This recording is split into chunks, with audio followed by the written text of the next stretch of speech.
But instead, what I started thinking is if we just map out user journeys, and especially as we're moving more towards this idea of AI, machine learning, essentially, now eventually, the way the tech seems to be, and this is my personal opinion, not representative of any employer, is eventually we'll get to a point where maybe AI is able to operate just like a human being is. And that might be Tom, Susie, or Charlie on your team, right? Mm-hmm. But right now, I'm finding that it's a lot more effective to understand what are the tiny little steps or the little processes or things that we're doing that we want to essentially, in a way, automate out. Yeah, right? Farm out, exactly.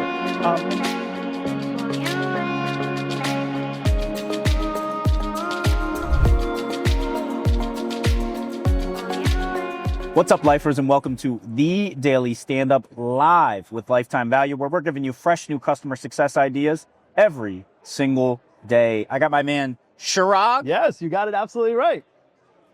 Can you say hi? Hi. I'm so sorry. No, you got it. You got it. Perfect. What are you apologizing for? There we go. You should also understand, we don't take ourselves too seriously. That's wild. I'm like sitting here sweating. He's like, here are the instructions. And I'm like, God, what was instruction number 1, right? Go on. But hi, y'all. Excited to be here. Yeah. And I am your host. My name is Dillon Young. It's just the two of us because we are recording live here at the Customer Success Collective Summit in New York City. I'm so glad to have you sitting in that seat. Can you please introduce yourself for the audience? Absolutely. So my name is Chirag, and I say my 9 to 5, I'm over at Google, where I've had the distinction of having been the youngest ever Platinum Customer Success Lead, which means I've had the words, right? But I had the chance to work with some of the most strategic, largest global advertisers in the world, from Louis Vuitton, Wayfair, eBay, and many more. And then my 5 to 9, as I call it, or my alter ego, is I'm a brand marketing speaker. I get to travel the world giving talks at conferences, colleges, and corporations. I find that not surprising at all. I love that, man. I'm glad it's coming across. And I get to talk about something called the Brand Clarity Framework. 3-step process: simplify your brand, find the right stories, and use audience engagement to keep them moving. Dude. Well, I'll talk one thing too. If you've ever seen the History Channel, the docuseries Mega Brands That Built America, I'm an on-screen expert on there. If you don't recognize it, chances are your parents do, because apparently that's my target audience, right? Dude, there's so much happening right now. There's so much information. All right, so we'll be back for like 5 more episodes. I love it. Yeah, exactly. So this is a 4-hour episode, actually. I love it. So from Google to brand marketing to the History Channel. Yeah. Never before said in one breath. I'm taking it. Which is how fast you talk. You speak really well, but you're overwhelming me with professionalism and polish right now. Anyway, Chirag, you know what we do here. We ask one simple question of every single guest, and that is, what is on your mind, usually for customer success? Yeah. You could expand it out if you want to talk about the History Channel and your experience there. No. Yeah. What is on your mind when it comes to customer success? Yeah. Share that with us? Absolutely. So I've been playing around with something I'm starting to call the brand curiosity theory, right? And the entire idea is that we tended to view marketing and branding as sort of the stages, right? Back in the day, things like AIDA marketing funnel. For those of you that are familiar, 4 stages: awareness, intention, desire, action. I become aware of the fact that you exist, interested in what you're offering, desiring that product, and finally I take the action of buying it, for example. And let me clarify, you're implying that it ends there. Well, or that's how they used to treat it. That's how they used to. Yeah. So I think that was the fundamental. It's so base. I think it's incredibly important for people who are starting off in brand marketing to really understand that point, right? Is that, hey, there's this base model. But like any other base model, I mean, let's think scientific method, right? You have a base model, you can add 1 million steps to it, right? And what we're starting to see is either an oversimplification of that or way too overcomplication of that, right? Where we go like 1 million other stages after that, and then you loop around, consideration, all that kind of stuff. And instead, what I started thinking is if we just map out user journeys, and especially as we're moving more towards this idea of AI, machine learning, essentially, now eventually, the way the tech seems to be, and this is my personal opinion, not representative of any employer, is eventually we'll get to a point where maybe AI is able to operate just like a human being is. And that might be Tom, Susie, or Charlie on your team, right? Mm-hmm. But right now, I'm finding that it's a lot more effective to understand what are the tiny little steps or the little processes or things that we're doing that we want to essentially, in a way, automate out. Yeah, right? Farm out, exactly. And AI is a little bit smarter than automation because it's not just following the instructions you've given it, it's also trying to build on top of that and add its own insight or more data into the plan, right? But in order to do this, what I find that especially customer success leads are going to be able to do is map out your user journey. You have to be able to. Absolutely. Yep. So a good example I always give people, I was working with someone who has a consumer packaged goods company, and she was going, hey, Chirag, I have multiple social media platforms. I have a huge audience. They're coming onto my site, but they're not leading to sales. What do I do? And the downside there is she was viewing her marketing or her entire customer journey, that customer success side, as one big journey, or one big step, sorry. Once we start breaking it down into journeys, the first video, the profile, the post, the following you, going on your page, going on the home page, product page, checkout, these are all like 10, 12 steps.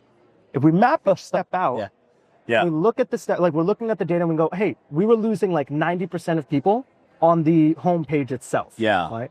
And at that point, the question became, what are the questions that our audience is asking of us?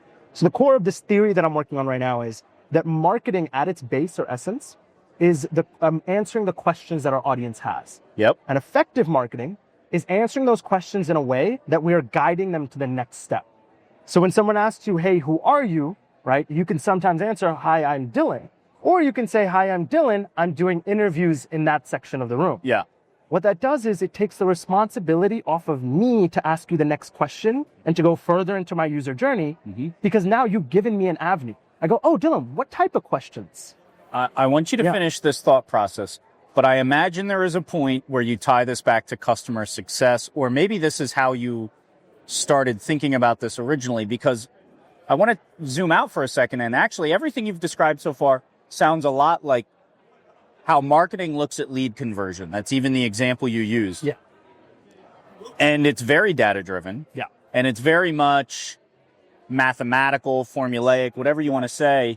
But you could extrapolate that out to the customer journey as well, and trying to gain a certain type of action out of your customer along the way. So keep going.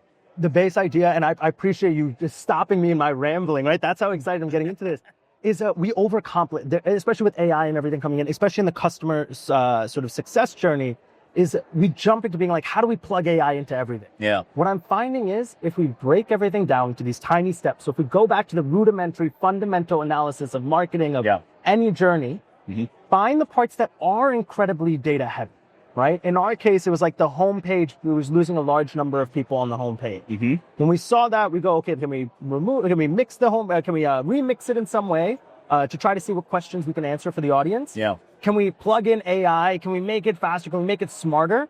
Only to realize that the trick that worked for us, getting rid of the homepage. Everyone that came from social media, we took them to And AI wouldn't understand that, because if you prompt it over and over again, how do I make this homepage better? It can never reach the point of saying, just delete it entirely.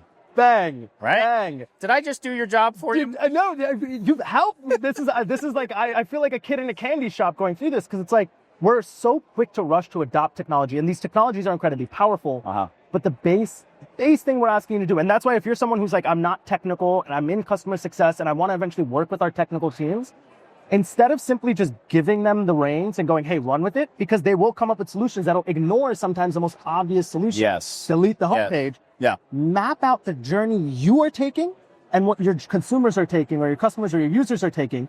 Map it down onto paper and test each assumption as a human first, then move on to automation and AI. Well, I'd say that's a piece of it. But what I talk about a lot, and we've talked about on the podcast many times, is thinking about the end goal first.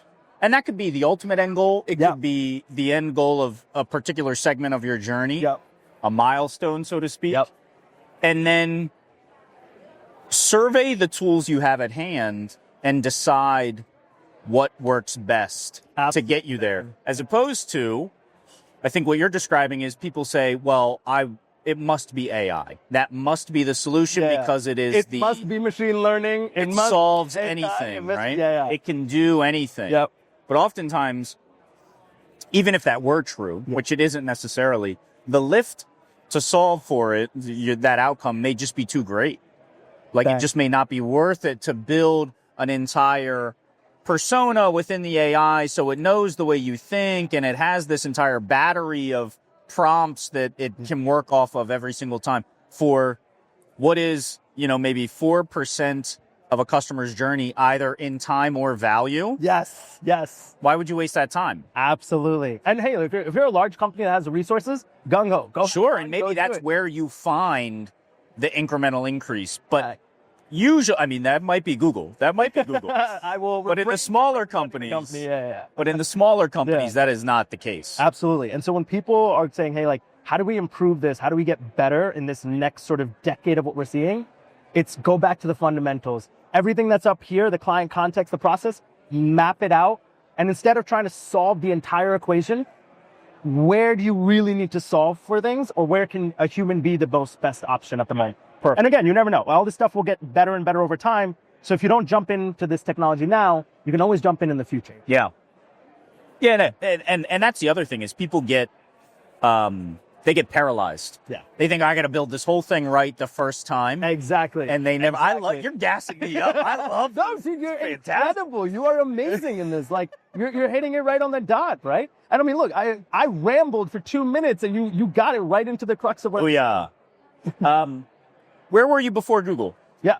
So that was right out of college. Right out of college. Right out of college. I was very fortunate. Joined Google. I was working on a startup at the time, right? Okay. Well, that's what I'm interested in. Yeah. Do you have startup experience? So during the college years, yeah. The experience is night and day. Oh, 100%. Experience in the fact that we did it, right? We did it for about 6 months, and I realized I hate managing people, right? At least in that setup, right? Okay. I think it's different, especially in a startup setup, right? Where you spend more time, I find, as a lead, managing people and their expectations as opposed to solving the problem, right? So funny thing at the time, my family, Indian immigrants, entrepreneurs their entire lives, very much go against the idea of doing my own thing. They were like, get a 9-to-5 job, benefits, all that kind of stuff. But they were entrepreneurs. But that's exactly why. But they were. It's a life of suffering. Don't do it to yourself. Exactly, right? And so like, no, you got to go apply for a company. And so I'd apply to Google just going, hey, like, there's no way I'm ever going to get it. Imposter syndrome at the time. We're working on this startup idea. Yeah. The idea was let's raise as much funds as we can. Yep. End of the year, that's what we'll say, oh, Google said no, but the startup, look at how much we've done. Yep. I was fortunate enough, Google came around, said yes, and come in for the internship, did that, and then sort of never looked back. And then I've been at Google for about 5 years now. It's been an absolutely bonkers. Wait. So you're what, 27, 28? Yeah, nice, quick knots. Let's go. Yeah. And so when did you become a platinum CSM? Oh, funny. Actually, I think I can talk about this, right? This is personal experience, right? Not representative of the company, my own personal journey here, right? You always have to be clear. I love CYA. Go ahead. But actually, the funny thing is I had a chance to work on a project that was for a team, a project that eventually turned into this team that I ended up being on, the customer success team, right? And at the time, when they made that new sort of role, it was a few levels above me, right? I took the sort of job listing that was out there at the time, ended up going through each market and saying, look, I can do this. I've done this. Here are the markers that show that I've done each one of these. And I made a case to the director at the time who was putting this together. My worst case thing was like, if she says no, at least I'll be the one person in the room to be like, that guy was young, he showed up, right? Yeah. And when I'm old enough, they'll let me on some team. Yeah. It's fortunate where she took a chance on me. She goes, wait a second, you've proven that you know this, you could do the job listing. You can do it. So let's try it out. Tried it out for 6 months, fell in love with it, and I was on that team for about 3.5 years. And enjoyed it. Wow, wait, okay, so you were like 24 Yeah. when you became a platinum CSM. That wasn't 6 months ago. No. That was Wow. Wow, big dog. Oh, no, I appreciate it. Chirag, that is our time. Yeah. Thank you so much Appreciate for it. bringing the energy, for boosting my confidence, but also fantastic story. I think it's exactly the way we need to be breaking things down a lot more into their individual pieces as opposed to trying to, I need NRR to go up. Nice. And having no clue about how to actually reach that. Fantastic topic. Thank you so much. Pleasure. Come back soon. No, excited to. Here we go. Cool, man.